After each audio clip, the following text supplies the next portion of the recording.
இன்னொரு வேடிக்கை கதை ஒன்று. அது என்னன்னா, ஒரு விறகு வெட்டி தான். இது 4ஆம் கிளாஸ் புத்தகத்தில் இருக்கிற ஒரு பாடம், தமிழ் புத்தகத்தில் இருக்கிற பாடம். அது ஒரு கதை. விறகு வெட்ட போகிறான், கோடாலி ஆற்றுல விழுந்துருச்சு, நீச்சல் தெரியாது, அழுகுறான். ஒன்று அழுகுறான். அப்போ ஆற்றுல இருந்து ஒரு தேவதை வருது. ஏண்டா அழுகுறேன்னு கேட்டுச்சு. கோடாலி விழுந்துருச்சு, அதுக்கு ஏன் அழுகுற, இறங்கி எடுக்க வேண்டியதானே அப்படின்னு. எனக்கு நீச்சல் தெரியாது, இரு இதோ வர்றேன் அப்படின்ட்டு அது என்ன பண்ணிச்சு, உள்ளர போய் ஒரு தங்கத்தில் ஆன கோடாலி தங்க கோடாலிய கொண்டாந்து இதுதான் உன்னோடையான்னு கேட்டது. அவன் ஏழை தானே, அன்றாட விறகு வெட்டி பிழைக்கிறவன் தானே, ஆசைப்படல. இது இல்லை, இது என் கோடாலி இல்லை. வெள்ளி கோடாலி காமிச்சது, இதுவும் இல்லைன்ட்டான். அவனோட இரும்பு கோடாலியை கொண்டாந்து காமிச்சது இதுதான்.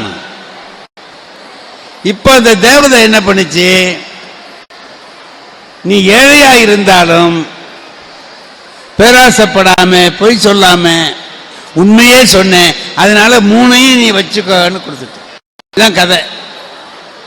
இதுல என்ன, இந்த கதையில என்ன பொருள்? உண்மையே பேசணும், ஏழையா இருந்தாலும் தப்பு செய்யக்கூடாது, செய்தால் பரிசு கிடைக்கும். இதோட முடிஞ்சு போச்சுங்க கதை. இப்ப இருக்கிற ஒருத்தன் என்ன பண்ணா, இந்த கதையை வளர்த்துறான். இப்ப நம்ம சினிமாவில எல்லாம் 2 போடுறாங்கல்ல, காஞ்சனா 2, காஞ்சனா 3, அரண்மனை 2, பொன்னியின் செல்வன் 2ன்னு போடுறாங்கல்ல. அது மாதிரி அவன் விறகு வெட்டி 2 போட்டான். அதுல என்ன போடுறான்னு கேட்டீங்கன்னா, இவன் போனா வீட்டில் கொண்டு போய் அந்த 3 கோடாலியையும் கொடுத்தான். அவன் மனைவி எங்க திருடுனேன்னு கேட்டா, ஏது உனக்கு தங்க கோடாலி, ஏது வெள்ளி கோடாலி? இவன் நடந்ததே சொன்னான். இந்த மாதிரி தேவதை கொடுத்தது கொண்டது. அறிவுக்கா எங்கேயாவது தேவதை வருமா? தேவதை வந்ததுன்னு போய் சொல்றிய, ஏன் திருடிட்டு வந்த அப்படின்ட்டு கடுமையா திட்டுறா. இல்ல தேவதை வந்து, அப்பனா வா உனக்கு தேவதையே காட்டுறேன். சரி வான்னு மறுநாள் போறாங்க. இவன் கொண்டு போய் அதே ஆத்து கரையில நிறுத்திட்டு விறகு வெட்ட போயிட்டான். தேவதை இப்ப வரும் பாரு அப்படின்னு. கொஞ்ச நேரம் கழிச்சு போதா ஓரமா நின்று இருந்தப்ப ஆத்துல வந்துட்டா. பொண்டாட்டி இப்ப ஆத்துல வந்துட்டா. நேத்தி கோடாலி விழுந்துச்சு, இன்னைக்கு பொண்டாட்டி விழுந்துட்டா. அவன் என்ன செய்வான், அழுவ. இப்ப என்ன வரும், தேவதை வருது. ஏண்டா அழுகுற, பொண்டாட்டி விழுந்துட்டா. உடனே அது என்ன பண்ணிச்சு, உள்ளர முடிவு போயிட்டு திரும்பி வந்து நயன்தாராவை கொண்டாந்து காமிச்சது. நயன்தாராவை கொண்டாந்து அவன் கொண்டாட்டியா பாருன்னு. இந்த பையன் என்ன பண்ணான், ஆமாட்டான், இதான்ட்டான். இப்ப தேவதைக்கு கோபம் வந்துடுச்சு. இருந்த தங்கத்தை காமிச்சேன் இல்லைன்னு, வெள்ளிய காமிச்சேன் இல்லைன்னு, இன்னைக்கு ஒரு அழகான பொண்ணை காமிச்சோன்னு நீ தான் என் முட்டாட்டின்னு சொல்றியடா, கெட்டு போயிட்டியா, எப்படி அயோக்கியனா ஆனேன். இந்த பாரு, நான் ஒன்றும் அயோக்கியனாவெல்லாம் ஆகல, உன் விஷயம் எனக்கு தெரியும். முதல்ல இப்படித்தான் நயன்தாராவை கொண்டாந்து காட்டுவேன், அப்புறம் சமந்தா கொண்டு வந்து காட்டுவேன், இதா பாரும்ப இல்லம்ப, கடைசியில் நீ என்ன சொல்லுவ, உண்மையை சொன்ன 3ஐயும் வச்சுக்க. நான் 1 வச்சுக்கிட்டே படத்தை பாடுபடுறேன். அம்மா ஐயா வாங்க.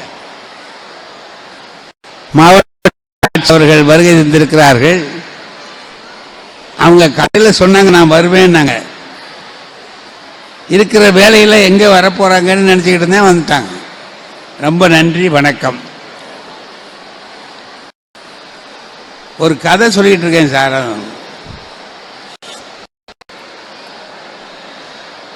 நீ என்ன செய்வ? முதல்ல நயன்தாராவை கொண்டாந்து காட்டுவ, நான் இல்லையம்ம.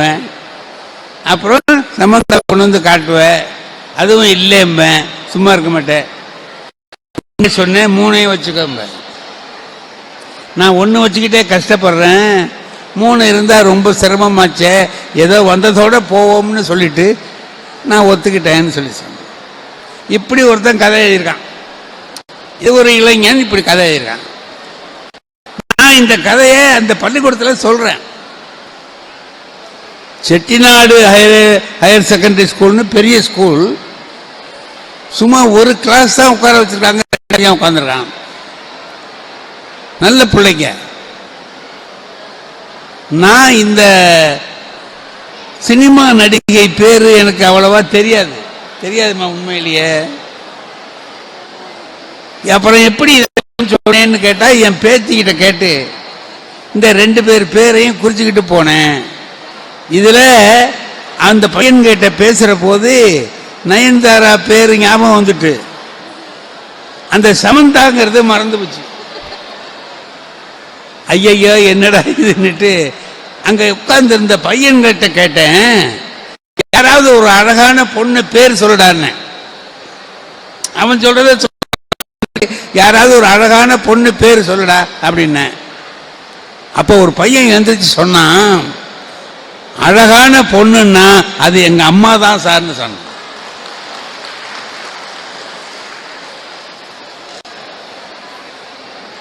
நீங்க சொன்னீங்களேம்மா அழகுங்கிறது எதுன்னு. நான் அழகுன்னு நினைச்சுக்கிட்டு இருந்தத அவன் மாத்திட்டான்.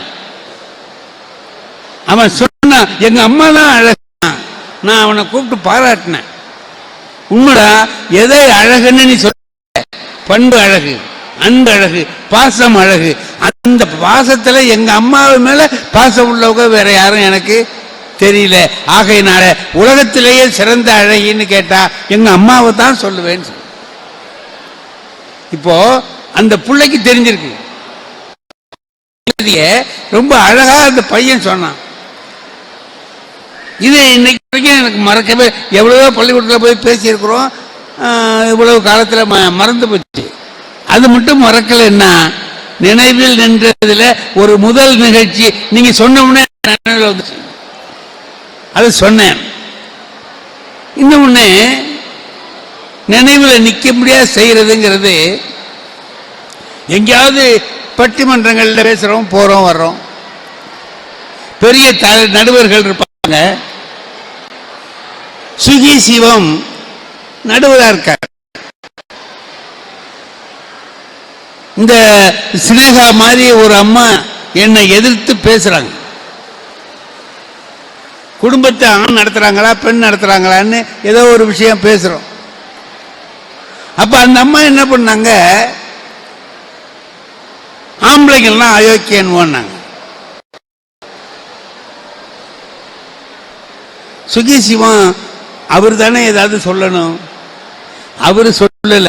என்ன பார்த்து உங்களுக்கு வெக்கமா இல்லையான்னு கேட்டாரு. என்ன ஏங்க உங்களுக்கு என்ன, ஆம்பளைங்கன்னு சொன்ன உடனே உங்களுக்கு நீங்களும் ஆம்பளை தானே அப்படின்னு. ஏம்மா நானும் ஆம்பளை தாம்மா, என்னையும் அயோக்கியன்னா சொல்றீங்கன்னு கேட்டார். எல்லாரையும் சேர்த்தான் சொல்றேன்ட்டு அந்த அம்மா ஒன்னா சொல்லிவிட்டு. நான் கேட்டேன், ஏன் அப்படி சொல்றாங்கன்னு கேளுங்க. ஏன் அப்படி சொல்றாங்க? எல்லாரும் அயோக்கியன்னு சொல்றாங்கன்னா ஒரு காரணம் சொல்லணும்ல, என்னத்தினால அப்படி சொல்றீங்க? அப்ப அந்த அம்மா நல்லா சொன்னாங்க, வாழ்க்கையின் ஒரு நடுத்தர நிலையில ஒரு 40 வயசுல கணவன் இறந்தால் மனைவி என்ன செய்வா? மனைவி இறந்தா கணவன் என்ன செய்வான்? யோசனை பண்ணி பாருங்கன்னு அந்த அம்மா கேட்டான். கணவன் இறந்து போயிட்டா மனைவி தவ வாழ்க்கை வாழ்வார். அந்த குழந்தைகளை வளர்க்கறதுக்காக தன்னுடைய வாழ்க்கை முறையே மாத்திக்குவார். கடத்தலுக்கே போகாதவ போவார். இந்த வேலையை செய்து பழக்கம் இல்லாதவ ஒரு வேலை செஞ்சு 10 ரூபா சம்பாரிச்சு பிள்ளைகளை வளர்ப்பா. குடும்பத்துக்காக உழைக்கிற நிலையில தான் அவ போவாளே தவிர வேற என்ன அவளுக்கு வராது. ஆனா 40 வயசுல மனைவி இறந்து போயிட்டா இந்த கணவன் என்ன பண்ணுவான்? உடனே வேற கல்யாணம் பண்ணுவான். அது சொல்லிச்சு. கோழி கூட பாருங்க, கோழி குஞ்செல்லாம் இப்படி போகுது, மேய்ஞ்சிக்கிட்டு இருக்கு. ஒரு கழுகு குஞ்சுகளை தூக்கிறதுக்கு வருது. அப்ப அந்த குஞ்சுகளை எல்லாம் காப்பாத்துறது யாருங்க? பெட்டை கோழி என்ன பண்ணும்? தன்னுடைய சிறகுக்குள்ள எல்லாத்தையும் வச்சு காப்பாற்றும். சேவல் வேற ஒரு பொட்டையோட போய் சேர்ந்துக்கிட்டு இருக்கும். இதான் ஆணினுடைய குணம்னு நம்ம, அதனாலதான் நான் அயோக்கியன்னு சொன்னேன்னு. என்ன பண்றாரு? இதுக்கு என்ன சொல்றீங்க? இப்ப நான் ஏதாவது பதில் சொல்லி ஆகணும், வேற வழி இல்லை. எதிர்கட்சியில் இருக்கேன், சொல்லிதானே ஆகணும். நான் என்ன பண்ணேன், ஜவஹர்லால் நேரு செத்து போயிட்டாரு தெரியுமான்னு கேட்டேன். சுகி சிவத்துக்கு கோபம் வந்துடுச்சு. யோ, அவங்க என்ன பேசுறாங்க, நீங்க போய் ஜவஹர்லால் நேரு செத்து போயிட்டாரு தெரியுமான்னு கேட்கறீங்களே. என்ன இல்ல கேட்கறேன், தெரியுமான்னு. ஆமா தெரியும், எனக்கு தெரியும். எப்பங்க செத்தாரு? அது ஞாபகம் இல்லைன்னாரு. எனக்கு எப்ப? 1964 வருஷம் மே மாசம் 27 மத்தியானம் 2:30 மணிக்கு செத்தாருன்னு. அவர் கேட்டார், எப்படி இவ்வளவு கரெக்டா சொல்றீங்களேன்னாரு. நீங்க தான் உங்களுக்கு தெரியாதுன்னுட்டீங்கல்ல, அப்புறம் நம்ம இஷ்டத்துக்கு விட வேண்டியதுதானே அப்படின்ட்டு சொன்னேன். எல்லாம் தப்பா இருந்தாலும் இருக்கலாம், ரைட்டா இருந்தாலும் இருக்கலாம். ஆனா அந்த மத்தியானம் 2:30 மணின்னு சொன்னேன் பாருங்க, அது கரெக்ட். அவரு மத்தியானம் 2:30 மணிக்கு இறந்தார். ஏதோ ஒரு நாள் வைங்க, ஒரு நாள்ல அவர் இறந்து போயிட்டார். சரியா 3:30 மணிக்கு குல்ஜாரிலால் நந்தான்னு ஒரு அழைச்சிட்டு வந்து அந்த பாடி பக்கத்திலே நிறுத்தி பதவி பிரமாணம் பண்றார் ஜனாதிபதியாயிருந்த டாக்டர் ராதாகிருஷ்ணன். செஞ்சாரா இல்லையான்னு? ஆமான். எவ்வளவு பெரிய மனுஷன் செத்து கிடக்கிறாரு. 17 வருஷம் இந்த இந்தியாவை ஆட்சி செய்தவர், முத இந்தியாவை ஆட்சி பண்ண மகா பெரிய பிரதமர் செத்து கிடக்கிறாரு. பக்கத்தில் கொண்டு வந்து வேற ஒருத்தர் நிறுத்தி 1/2 மணி நேரத்தில் ஒரு ஆளை கொண்டு வர்றீங்க, என்ன அர்த்தம்? சுதேசிவன் சொன்னாரு, உங்களுக்கு சட்டம் தெரியல, அரசியல் சட்டப்படி ஒரு நாடு பிரதமர் இல்லாமல் இருக்கப்படாது, அதனால உடனே கொண்டு வந்து வைக்கிறாங்க. நான் சொன்னேன், நாட்டுக்கு ஒரு சட்டம், வீட்டுக்கு ஒரு சட்டம் ஐயா. நாடு எப்படி பிரதமர் இல்லாமல் இருக்கப்படாதோ அதே மாதிரி வீடு மனைவி இல்லாமல் இருக்கக்கூடாது. மனைவிங்கிறவங்க பிரதம மந்திரி மாதிரி. அதனாலதான் நாங்க என்ன பண்றோம், உடனே வேற ஒரு ஏற்பாடு பண்ணி கொண்டு வந்து வச்சுறோம். உடனே கிடைக்கலன்னா என்ன பண்ணுவீங்க? என்ன ஒரு இடைக்கால பிரதமரை ஏற்பாடு பண்ணிக்க வேண்டியது.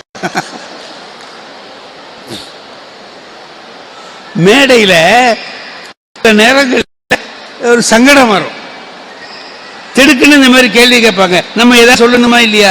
இப்ப அந்த அம்மா கேட்டதுக்கு நான் பதில் சொன்னேனோ இல்ல, அவங்க கேட்ட கேள்விக்கு நான் நேரா பதில் சொல்லல, ஆனா சமாளிச்சுட்டேன். அந்த அம்மாவும் சிரிச்சிட்டு பேசாம இருந்துட்டாங்க, நானும் இருந்துட்டேன். எல்லாமே அந்த விஷயமே மறந்து போச்சு நகைச்சுவையினால. இது வாழ்க்கையில நமக்கு மறக்க முடியாத நிகழ்ச்சி. அதே போல அவரு பட்டிமன்ற நடுவராக இருக்கும் போது நான் சொன்னேன், எங்க அப்பாவுக்கு 92 வயசு ஆகுதுன்னு. அவர் கேட்டாரு, இருக்காரான்னார். இருக்காரான்னார். நான் கோபமா பார்த்தேன். ஏன் வருத்தமா பாக்குறீங்க? இருக்காரேன்னு வருத்தமா இருக்கான்னு கேட்டாரு. அவரு இருக்காரான்னு கேட்டீங்க, அவங்க அப்பாவே இருக்காரு அப்படின்னு. யாரு? உங்க அப்பாவோட அப்பாவா இருக்காரு? ஆமாங்க. ஏயா, உங்க வீட்டுல யாருமே சாப்பிடுறது கிடையாதான்னாரு. எங்க வீட்டுல யாரும் செத்தது இல்லைங்கன்னு. எங்க வீட்டுல யாருமே செத்தது கிடையாது இது வரைக்கும். நான் அப்படி ஒரு வீடா இருக்கும், ஒருத்தர் சாகாம ஒரு வீடாயா இருக்கும். புத்தருக்கு தெரிஞ்சிருந்தா உங்க வீட்லயே வந்து கடவு வாங்கியிருப்பாரு. என்ன தெரியல, அவருக்கு வரல அப்படின்னு. இது சொல்லிட்டேன். இது முடிஞ்சு ஒரு 10 நிமிஷம் கழிச்சு வேற ஏதோ பேசுற போது நான் பாட்டுக்க சொல்றேன், எங்க வீட்டுல ஒரு 108 வயசு உள்ள கிழவி செத்து போச்சுன்னு பிடிச்சிட்டார். கொஞ்ச நேரத்துக்கு முந்தி எங்க வீட்டுல யாரும் செத்தது இல்லை, நீங்க 108 வயசுல கிளவி செத்து போச்சுக்கிறீங்களே, பொய் தானே, அது பொய்யா இது பொய்யா? நான் சொன்னேன் ரெண்டுமே நெசந்தாங்க. அது எப்படி, யாருமே எங்க வீட்டுல செத்தது இல்லை, நீங்க இப்ப 108 வயசுல ஒரு கிளவி செத்து போச்சுக்கிறீங்க, எப்படியா ரெண்டு நிஜமா இருக்கும், பொய் தானே சொல்லியிருக்கீங்க அப்படின்னாரு. இல்ல நான் என்ன சொன்னேன், எங்க வீட்டில் யாரும் செத்தது இல்லைன்னு சொன்னேன். நாங்கள் உடம்பு சரியில்லைன்னா வீட்டில் வச்சிருக்க மாட்டோம் சார், ஆஸ்பத்திரி கொண்டு போயிடுவோம். சாவுறவங்க ஆஸ்பத்திரியில் தான் சாவாங்க. இந்த கழுவியையும் கொண்டு போக நினைச்சோம், அதுக்குள்ள செத்து விட்டு. இப்போ ஒரு சங்கமான ஒரு கேள்வி வரும்போது இப்படி நகைச்சுவையை பயன்படுத்தி தப்பிச்சுக்கிறது வேற ஒன்றும் இல்லை. நம்ம இந்த மாதிரி சொல்ற பொழுது எங்க பேராசிரியர் நமசிவாயம் அவர்களுடைய நினைப்பு எனக்கு வரும். அவரு திருப்பத்தூர்ல கல்லூரியில் பேராசிரியராக இருந்தார். நகைச்சுவைன்னா அவர்கிட்ட விளையாடும். ஒரு நாள் இரவு அவர் வீட்டில் பேசிட்டு இருக்கிறோம். அவர் மாப்பிள்ளை, அவர் மகளுடைய கணவர் மாப்பிள்ளை வந்து, மாமா காலையிலேருந்து வயிற்றால போகுது, நான் சரியா போயிடும்னு நினைச்சேன், சரியாகல போயிட்டே இருக்கு, டாக்டர்னா போய் பார்த்துட்டு வரவான்னு கேட்டார். அதுக்கு நமசிவாயம் சார் சொன்னாரு, இதுக்கு டாக்டர்லாம் போறீங்க, நான் என்கிட்ட மாத்திரை இருக்கு, அதை ஒன்று போடுங்க சரியா போயிடும், 2 தர்றேன், சரியாகலைன்னா காலையில் 1 போடுங்க, சரியா கொடுத்தாச்சு, முடிஞ்சு போச்சு. காலையில் வெளியூருக்கு புறப்படுறோம், காரில் வந்து ஏறுறோம். அவர் மாப்பிள்ளை வழி அனுப்புறதுக்கு வந்தார்.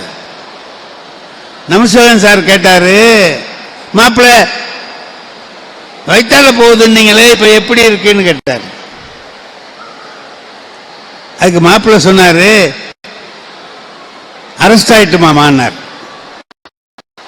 அரெஸ்ட் ஆயிட்டு மாமா அப்படின்னா அதுக்கு என்னங்க சொல்லலாம், மாப்பிள்ளை இவர் சொல்றாரு, அதோட வச்சுக்கோங்க, ஜாமீன்ல விட்டுறாதீங்க.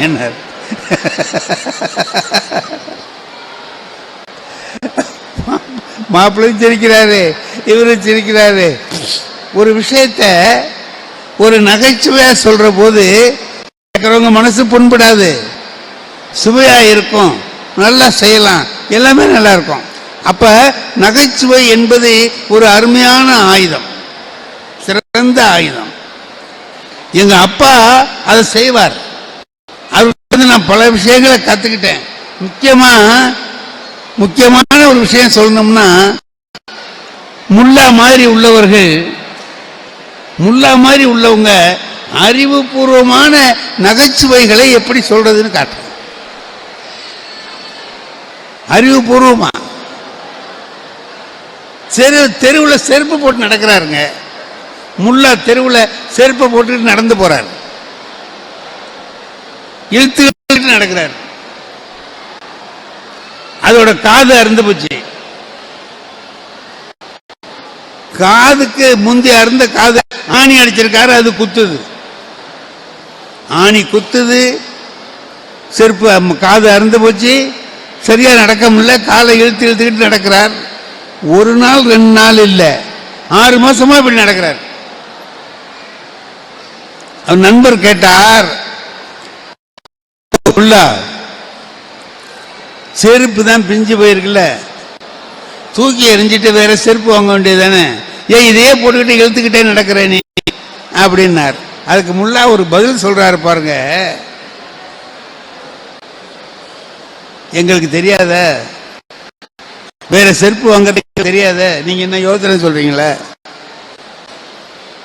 இந்த பாரியா நீ எழுதிக்கிட்டு போற கஷ்டத்தை சொல்ற, எனக்கு இதனால ஏற்படுற மகிழ்ச்சி தான் எனக்கு தெரியுதுன்னு. என்ன உனக்கு மகிழ்ச்சி அப்படின்னாரு. இதை போட்டுக்கிட்டு கஷ்டப்பட்டுட்டு நடக்கிறேன்ல, வீட்டுக்கு போய் இதை கட்டி வச்சு உட்கார்றேன் பாரு, மனசு அப்பாடான்னு இருக்கும். அந்த சந்தோஷத்துக்கு ஈடு இணை இல்லடா, அதுக்காகவே நான் இந்த கஷ்டத்தை பட்டுக்கிட்டு இருக்கேங்கிறார். இத ஒரு கொஞ்ச நேரம் இன்பத்தை அனுபவிக்கிறதுக்காக இவ்வளவு பெரிய கஷ்டத்தை படுறேன்னு சொல்றார். இதுல ஒரு கருத்து என்ன இருக்கு அப்படின்னு கேட்டீங்கன்னா, திருவள்ளுவர் இதே கருத்தை சொல்றார். இதே கருத்தை திருவள்ளுவர் ஒரு குறள்ல சொல்றார். பெரிது இனிது பேதையார் பிரிவின் கண் பீழை தருவது ஒன்று இல்கிறார். உலகத்திலே இனிமையானது எது தெரியுமா? முட்டாளோடு பழகிறது தாங்கிறார். பேதையார் கேண்மை, பேதைகளோடு முட்டாள்களோடு பழகுவதுதான் ரொம்ப இன்பமானது, மகிழ்ச்சியானது. எப்படின்னு கேட்டார். பிரியும் போது கஷ்டம் இல்லாம பிரியலாண்டான்னார். ஒரு அறிவாளி கூட பழகிட்டோம்னா பிரியும் போது கஷ்டமா இருக்கும். ஐயோ இவரை விட்டு பிரிய வேண்டியதா இருக்கே, 2 நாளா நல்ல விதமா பேசிட்டு இருந்தோம், பழகிட்டு இருந்தோம், அவர் போறாரேன்னு வருத்தமா இருக்கும். ஒரு முட்டாளோட கொஞ்ச நேரம் பேசுறோம், உயிரை எடுக்கிறான். ஊருக்கு போயிட்டு வரேன்னு அப்பா போயிட்டோம், அப்போ ஒரு நிம்மதி ஏற்படுது பாருங்க. முல்லா சொல்றார், செருப்பு போட்டுட்டு கஷ்டப்படுறதுதான் உனக்கு தெரியுது, அதை கழட்டி போட்டவன மனம் அடைகிற மகிழ்ச்சி உனக்கு என்னடா தெரியும். வீட்டில் காலையில் 11 மணி 3 நண்பர்கள் அவரை பார்க்க வர்றாங்க. 3 நண்பர்கள் அவரை பார்க்க வர்றாங்க. அப்ப அவரு சூப்பு போட்டு குடிப்பார். சூப்பு நல்லா போடுவார். முல்லா போட்டு குடிக்கிறார். இவங்க 3 பேர் வந்திருக்காங்கன்னு உடனே ஆளுக்கு ஒரு சூப்பு கொடுத்து குடிங்க. குடிச்சிட்டு 3 பேரும் சொல்றான், இவ்வளவு சுவையான சூப்பு இதுவரைக்கும் சாப்பிட்டதே இல்லை முல்லா. சூப்புனா சூப்பு, சூப்பர் சூப்பு அப்படின்ட்டாங்க. அதுக்கு முல்லா சொல்றாரு, நான் அப்படி போடுவேன், எனக்கு சூப்பு தயாரிக்கிறதுல நான் பெரிய எக்ஸ்பர்ட்டு, எனக்கு நல்லா போடுவேன்னு சொன்னார். ரொம்ப நல்லா இருக்கு, இது மாதிரி இது வரைக்கும் சாப்பிட்டது இல்லை. போயிட்டானு. இவன் 3 பேரும் போய் என்ன பண்றான், அவனு ஒரு நண்பன்கிட்ட சொல்றான், 11 மணிக்கு போனான், முல்லா சூப்பு போடுறாருயா, அருமையான சூப்பு, எங்கேயும் கிடைக்காது அப்படின்னா. அப்போ நாங்கள் நாளைக்கு போட்டு 11 மணிக்கு போ, கரெக்டாக போடுவார். இவனு 3 பேரும் போனான். நீங்கள் யாருன்னு கேட்டார். நேற்று உங்கள் ஃப்ரெண்டு வந்தாங்கல்ல. ஆமாம், அவங்களுடைய நண்பர்கள் நாங்கள். எங்கே வந்தீங்க? இந்த சூப்பு அப்படின்னா. இருக்குடா அப்படின்ட்டு ஆளுக்கு ஒரு டம்ளர் கொடுத்தாரு, குடிச்சாங்க. இவன் போய் 3 பேர்கிட்ட சொல்லி அடுத்த நாள் வேற 3 பேர் வந்துட்டான். நீங்க யாருன்னு கேட்டார். உங்க நண்பர்கள் வந்தாங்கல்ல. ஆமா. அவங்க நண்பர்கள் அடுத்த நாள் வந்தாங்களா? ஆமா, அவங்களுடைய நண்பர்கள் நாங்க. எங்க வந்தீங்கன்னார். இந்த சூப்பு அப்படின்னா. இதே வேலையால இருக்கானோ அப்படின்னு ஆளு டம்ளர் தண்ணியை கொடுத்தார். தண்ணியை கொடுத்தாரு. இவனு என்ன நினைச்சான், முதல்ல தண்ணி கொடுத்துட்டு அப்புறம் சூப்பு கொடுப்பாரு போல இருக்கு, இது அவர் பழக்கம் போல இருக்குன்ட்டு தண்ணியை குடிச்சிட்டானுவோ. குடிச்சிட்டு அப்புறம் ஒரு 1/4 மணி நேரம் உட்காந்துட்டான். அப்புறம் என்ன விஷயம்னார். அந்த சூப்பு கொடுத்தனே, வந்த உடனே கொடுத்தனே, தண்ணியில் கொடுத்தீங்கன்னார். அட போங்கய்யா, யாரு? என் ஃப்ரெண்டோட ஃப்ரெண்டு, இது சூப்போட சூப்பு, அது அப்படிதான் இருக்கும்ட்டார். இதே வேலையா இருந்தான்னா அப்ப அவன் தான் என்ன பண்ணுவான்? சும்மா சாதாரணமா ஒரு பையன் நம்ம திருவாரூர் பஸ் ஸ்டாண்ட்ல, பழைய பஸ் ஸ்டாண்ட்ல நின்றுட்டு இருக்கான். நான் பார்த்துருந்தேன். பக்கத்தில் நின்று சிகரெட்டை குடிச்சுக்கிட்டு இருந்தான். நான் வருத்தமா இருந்துச்சு, நல்ல இளைஞனா இருக்கான், சிகரெட்டு குடிக்கிறானே அப்படின்னு நினச்சிக்கிட்டு நான் கிட்ட போய், தம்பி ஏயா சிகரெட்டு குடிக்கிறேன்னு, எனக்கு வேண்டியதா இருக்கு குடிக்கிறேன் அப்படின்னா. சிகரெட்டு என்ன விலை? அவன் அப்போ சொன்னான் 2 ரூபான்னு. ஒரு நாளைக்கு எத்தனை சிகரெட்டு குடிப்பேன்? 10 குடிப்பேன். 20 ரூபாச்சு. ஒரு நாளைக்கு 20 ரூபாயே புகையா விடுற. ஒரு மாசத்துக்கு 1000 இல்லை 10 2 20 600 ரூபா. எத்தனை வருஷமா குடிக்கிற என்ன சொன்னான். நான் எல்லாம் கணக்கு போட்டு 2,30,000 ரூபாய புகையா விட்டுருக்கியடா, நீ உருப்பிடுவியான்னு கேட்டேன். அதுக்கு அவன் என்னங்க சொல்லணும்? ஒரு இளைஞன் என்ன சொல்லணும்? ஐயா, இது மாதிரி நான் நினைச்சு பார்த்தது இல்லை, இன்னமா நான் ஏதாச்சும் ஒரு நல்லது சொல்லலாம். அவன் என்ன கேட்குறான், உங்களுக்கு என்ன வயசாச்சுன்னா, அப்போ எனக்கு 80 வயசாச்சு. சிகரெட்டு குடிப்பீங்களான்னு கேட்டான். குடிச்சதே இல்லைப்பான்னு. அப்போ இப்போ உங்கள் கையில் ஒரு 1 கோடி ரூபாயாவது இருக்கணுமே, இருக்கான்னு கேட்டான். நீங்கள் தான் குடிக்கல. இப்போ இவனை என்ன பண்ணுறது? இதில் என்ன தெரியுமா தப்பு? அவன் மேலே தப்பு இல்லை, என் மேலே தான் தப்பு. என்னன்னா, நான் அவன்கிட்ட என்ன கேட்டு சொல்லியிருக்கணும், உடல் நல சொல்லி இருந்தேன்னா அவனால் பதில் சொல்ல முடியாது. இப்போ நான் சொல்லுவேன், 80 வயசுலேயும் நல்லா இருக்கேன்டா, நீ இன்னும் ஒரு 5 வருஷம் கழிச்சு போனால் உனக்கு உடம்பு கஷ்டமாக போயிடும் அப்படின்னு நான் சொல்லியிருக்கலாம். தவறுதான், நான் பணத்தை வச்சு சொன்னா புரியும்னு நினச்சி தப்பாக சொன்னேன். ஆசிரியர்கள் சமயத்தில் தவறான கேள்வி கேட்பாங்க. நான் அந்த மாதிரி கேட்டு மாட்டிக்கிட்டதெல்லாம் உண்டு. நான் புராணங்களை நடத்துவோம். புராணங்கள் பாடத்தில் இருக்கு, நடத்துகிறோம். அதில் ஒரு புராணம், தசாவதாரத்தில் ஒரு புராணம் என்ன வரும்னு கேட்டிங்கன்னா, ஒரு ராட்சசன் என்ன பண்றான், பூமியை பாயா சுற்றி கொண்டு போய் கடற்குள்ள ஒளிச்சு வச்சுட்டான். திருமால் அவதாரம் எடுத்து வந்து அதை காப்பாத்தினாருங்கிறது தான் கதை. வராக அவதாரம் இதை நடத்துறேன். நம்ம திருவாரூர் பையன்க இல்லையா, பகுத்தறிவோடு இருப்பான். இவங்கிட்ட பாடம் நடத்தி வர்றது கொஞ்சம் கஷ்டம்தான். அதில் ஒருத்தன் எழுந்து கேட்டான், பூமியையே பாயா சுட்டி விட்டாருங்கிறீங்களே சார், எங்க நின்றுகிட்டு சுருட்டினாருன்னு கேட்டான். எங்க நின்றுகிட்டு சுருட்டினாருன்னு. இது கதையிலையும் ஆன்சர் இல்லை, யோசிச்சு பார்த்தா நமக்கும் தெரியல. இப்போ நான் என்ன பண்ணுவேன், தெரியலன்னு சொல்லலாம். தெரியலன்னு சொல்றதுக்கு வெக்கமா இருக்கு. தெரியலன்னு சொன்னா அவன் என்ன கேட்பான், இதெல்லாம் தெரியாம வந்தேன்னு கேட்பான்ல. நான் பார்த்தேன், நேத்திக்கு ஒரு பாட்டு மனப்பாடம் பண்ண சொன்னேன், பண்ணியாடா அப்படின்னா. இல்லைன்னா ஏடா பெஞ்சு மேலே அப்படின்னா.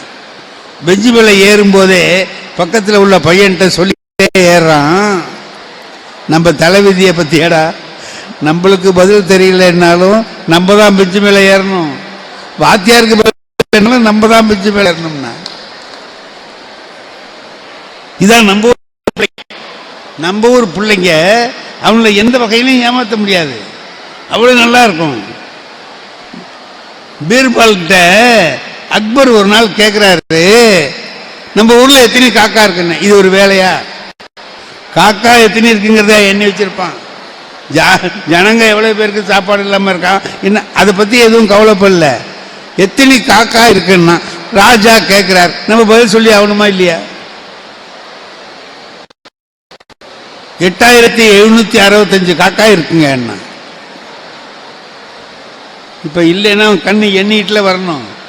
விடுறா, அவனை விட்டா. 8765 காக்கா இருக்குங்க. எப்படி சொல்றேன், நான் எண்ணி பார்த்துருக்கேன். சரி, எண்ணி பார்க்கிறேன். கூட இருந்தா உன்னை என்ன பண்றதுன்னா, கூட இருந்தா வெளியூர் காக்கா வந்துக்கோங்க. குறைஞ்சா ஒரு காக்கா வெளியில விருந்தாளியா போயிருக்கோம். இப்போ மன்னர்கள் சில சமயத்தில் இப்ப கேள்வி கேட்பாங்க. அப்படி கேட்கிற போது இந்த விகட கவி என்ன செய்வான், ஏதாவது ஒன்று சொல்லி பதில் சொல்லி காப்பாற்றணும். நாம எல்லாவற்றிலேயும் எவ்வளவோ வாழ்க்கையில அனுபவம். என்னுடைய வாழ்க்கையில முதல் அனுபவம், எங்க அம்மா என்னை கட்டி பிடிச்சி தலையில முத்தம் கொடுத்தாங்க. ஒரே ஒரு நாள் மறக்கவே இல்லை. என்ன செஞ்சேன் தெரியுமா? இன்னைக்கு நினைப்பு இருக்கு. சாப்பிட்டுட்டாக்கா நாங்க எங்க வீட்டில் 8 பேர், அண்ணன் தம்பி அக்கா எல்லாரும் சேர்த்து 8 பேர் இருப்போம். எல்லாரும் சாப்பிட்டு டீ குடிச்சோம்னா டம்ளர் அங்கங்க போட்டுட்டு போயிடுவோம். வீட்டில் வேலைக்காரவங்க கிடையாது, எங்க அம்மா தான் எல்லா வேலையும் செய்யணும். அவங்க அங்கெல்லாம் இருக்கிறது எல்லாத்தையும் பொறுக்கி எடுத்துக்கிட்டு போய் விளக்கணும். நாங்க என்ன செய்வோம், அங்கங்க அதுல உள்ள கஷ்டம் எங்களுக்கு தெரியாது, அங்கங்க போட்டு போயிடுவோம். அவங்க பொறுக்கி எடுத்துக்கிட்டு போய் அதை விளக்கி எடுக்கிறதுக்குள்ள அவங்களுக்கு ரொம்ப கஷ்டமா இருக்கும். அவங்க படுற கஷ்டம் எங்களுக்கு தெரியாது. அவங்க சொல்லுவாங்க, ஏண்டா அங்கங்க போடுறீங்க, கழுவுற இடத்துல கொண்டு வந்து போட்டுருப்போங்களேண்டா, நான் கழுவுறேன், இதை தேடி வேற நான் எடுத்துட்டு வர வேண்டியதா இருக்கேன். நான் ஒரு தடவை அந்த மாதிரி சாப்பிட்ட தட்டை கொண்டு போய் அங்கே போறேன். அங்க நிறைய கிடக்கு, நிறைய சாமான்கள் கிடக்கு. இதெல்லாம் விலைக்கு ஆகணும் நினைச்சேன். எல்லாம் தானே அவங்க எவ்வளவு கஷ்டப்படுறாங்கன்னு எப்படியோ ஒரு நினைப்பு மனசுல வந்துருச்சு. ஒரு நாள் வராத நினைப்பு அன்னைக்கு வந்தது.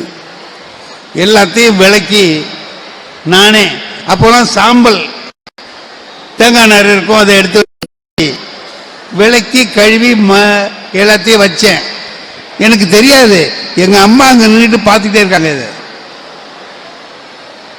அப்ப அவங்க மனசுல நினைச்சிருக்காங்க, இத்தனை பயம் இருக்கான், ஒரு பயலுக்கும் இதை பற்றின நினைப்பு இல்லை, இவன் இப்படி செய்யறானேன்னு அவங்களுக்கு எப்படி இருந்தோ என்னமோ. டேய் வடிவேலு இங்க வாடா போனேன், கட்டி பிடிச்சி தலையில ஒரு முட்டை கொடுத்தாங்க. இன்னைக்கு வரைக்கும் மறக்காத ஒரு நிகழ்ச்சி என் வாழ்க்கையில. இன்னைக்கு என்ன செஞ்சேன்னா, இன்னொருத்தருடைய கஷ்டத்தை கொஞ்சம் உணர்ந்து பார்த்தோம். அதானுங்களே, இந்த அம்மாட்ட சொல்றேன், நாளைக்கு வாங்கம்மா பேசுறதுக்கு ஒரு கூட்டத்துக்கு வாங்கன்னு கூப்பிடுறேன். ஐயா இந்த காரணத்தால வர முடியாது, அதை நான் உணர்ந்து பார்க்கலாம். இல்லைன்னா இன்னும் நம்ம கூப்பிட்டோம் வரலையேன்னு கோபப்படலாம். இருந்து பார்த்தாதான் அவங்களால ஏன் வர முடியல அப்படின்னு நாம அதுக்கு சரிம்மா நான் பாரு, நான் வேற ஏற்பாடு பண்ணிக்கிறேன், நீங்க போங்கன்னு சொல்லக்கூடிய புத்தி வரும். இவைகளையெல்லாம் உணர்ந்து கொள்ளுகிற அறிவு படிச்சு படிச்சு படிச்சு வர்றதை விட நாமவே உணர்வது இருக்கு பாருங்க, அதுதான் சிறப்பு. என் மனைவி பட்ட பாட்டை நான் உணரணும். மனைவினா எனக்கு வேலை செய்ய வேண்டியவ அப்படின்னு நினைக்கிற நினைப்பு இல்லாமல், அவங்களும் ஒரு மனுஷி, அவங்களுக்கும் உணர்வுகள் உண்டு, அவங்களுக்கும் கஷ்ட நஷ்டம் உண்டு. நாம இப்படி வேலை வாங்க கூடாதுன்னு நினைச்சு செய்யறது இருக்கு, அதுதான் மிகப்பெரிய சிறப்பு. அதை உணர்வதற்கு கொஞ்சம் மனிதாபிமானம், இன்னொருவருடைய துன்பத்தை தன் துன்பமாக ஏதிலார் குற்றம் போல் தம் குற்றம் காண்கிற்பின் தீதுண்டோ மண்ணும் உயிர்க்குங்கிறார். இந்த பாருங்க, நாகூர்ல நான் இருந்தேன். நாகூர் கடற்கரையில கடற்கரைக்கு நான் போவேன், போய் உட்கார்ந்துருக்கேன். நேரமாயிட்டு மாலை பொழுது, யாருமே அப்புறம் இல்லை, எல்லாருமே ஒருத்தரா போயிட்டாங்க. ராத்திரி 7 மணி ஆயிட்டு, நிலவு வருது, அதை பார்க்கிற போது நல்லா இருந்துச்சு, நல்ல காற்று. உட்கார்ந்துருக்கேன், நான் தனியா, நான் மட்டும்தான் இருக்கேன். இப்போ உருண்டு உருண்டு உருண்டுகிட்டு யாரோ வர்றது மாதிரி தெரியுது, அந்த மங்கின வெளிச்சத்துல தெரியுது. பார்க்கிற நாற்றம், தாங்க முடியாத நாற்றம். ஒரு தொழு நோயாளி, உடம்பு பூரா சீழு, ரத்தமும் சீழு ஊத்து, உடம்புலாம் கட்டு போட்டிருக்கார். பிச்சை எடுக்கிறவர் வந்தாரு, பசியா இருக்கு, சாப்பிட ஏதாவது காசு கொடுன்னு கேட்டார். ஆனா நான் என்கிட்ட இருந்தா கொடுத்துருப்பேன். நான் அங்க போகும்போது தேவையில்லை செலவுக்குன்னு நினைச்சுக்கிட்டு சும்மா போயிருந்தேன், ஒன்றும் இல்லையான்னு சொன்னேன். அவர் அதோட விடல. வெள்ள செல்லையா இருக்க, ஒரு 10 ரூபா கூட இல்லாமலா வந்தேன்னு கேட்டார்.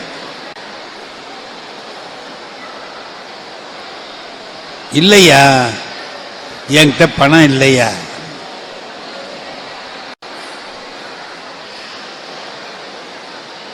வெக்கமா இல்லையா? அவன் சொன்னது கேட்டவனே எனக்கு கோபமா இருக்கு. அவன் வாங்குறவன் என்கிட்ட கேட்கிறான், கொடுக்கலன்னு இப்படி பேசுறானேன்னு வருத்தமா இருந்துச்சு. நான் சொன்னேன், ஒரு வார்த்தை சொன்னேன், இந்த பாரியா, உன்னை காப்பாற்ற ஒருத்தனும் இல்லை, நீ யாரையும் காப்பாற்ற போறதும் இல்லை, உடம்புல பூரா வியாதி, சோத்துக்கு கஷ்டப்படுற, இருந்து என்ன கிழிக்க போற, எய்தாப்பதான் கடல் இருக்குல்ல, உளுந்து சாவன். சொல்லக்கூடாது, சொல்லிட்டேன். அதுக்கு அந்த ஆளு என்னங்க பதில் சொல்லலாம்? அவன் ஒரு பதில் சொன்னான், ஏன் நீ உளுந்து சாவன், நான் உட்கார்ந்துருக்கேன், என்ன நம்பி 4 பேர் இருக்காங்க, என்னை காப்பாற்ற 4 பேர் இருக்காங்க, என்ன பார்த்து அவன் சொல்றான் நீ சாவன். எனக்கு அப்ப மனசு ரொம்ப வேதனைப்பட்டு போச்சு. என்னடா நம்மள சாவ சொல்றான் இந்த ஆளு அப்படின்னு. அப்படியே எழுந்தேன், என் மனசு என்னமோ சரியா இல்லை, வந்துட்டேன். வீட்டுக்கு வந்து மனசு கஷ்டப்படுற போது திருக்குறளை படிச்சோம்னா ஏதாவது ஒரு விடை கிடைக்கும். படித்தேன், உடனே திருக்குறள் அதுக்கு விடை கிடைச்சது. அதுல அவர் சொன்னார், சாதலில் இன்னாதது இல்லைன்னார். சாவர கொடுமையானது வேற எதுவுமே இல்லப்பா. தூக்கு மாட்டிட்டு ஒருத்தர் சாவலான்னா அதுக்கு ரொம்ப கடினமான சித்தம் இருக்கணும். லேசில் சாவ மனசு வராது, சாவ முடியாது. திருவள்ளுவர் சாதலில் இன்னாதது இல்லை, சாவதை விட கொடுமையானது ஒன்றுமே இல்லை. அடுத்தது சொன்னார், இனிது அதோ, அந்த சாதம் இனிமையானதுதான். எப்ப தெரியுமா? ஈதல் இயையாக்கடை, கொடுக்க முடியாத போது நீ சாகலாம். பிச்சைக்காரன் என்ன சொன்னான்? நீ சாகவேன்னான்ல, அவன் சொன்னதுதான் சரி, நான் சொன்னது தப்பு, அவன் சொன்னதுதான் சரி. இது ஒரே ஒரு நாள் நடந்தது. ஒரு திருக்குறளை அனுபவபூர்வமாக நான் உணர்ந்த நாள் அந்த நாள். அனுபவபூர்வமாக உணர்ந்தேன். இப்படி ஒவ்வொரு திருக்குறளும் என்னுடைய வாழ்க்கையில் ஒவ்வொரு நேரத்தில் பொருத்தமா இருக்கும். நான் பல விஷயங்கள் சொல்லியிருக்கேன், நீங்க யூடியூப்ல பார்த்திருக்கலாம் திருக்குறளை பற்றியே. ஆகையினால வாழ்க்கையில் நினைவில் நிற்கிற நிகழ்ச்சிகள் எல்லாமே எப்படி இருந்தா நிற்கும்? ஒண்ணு, ஆழ்ந்த அனுபவம் அதுல உண்டாகும். போற போக்கில் நடந்ததுன்னா நிக்காது.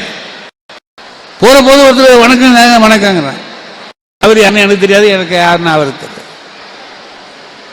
ஆனால் போனவன்னு கட்டி பிடிச்சி எப்பயா வந்தீங்கன்னு கேட்கிறேன்னா என் மனசுல நிக்கிறாரு அவர்னு அர்த்தம்.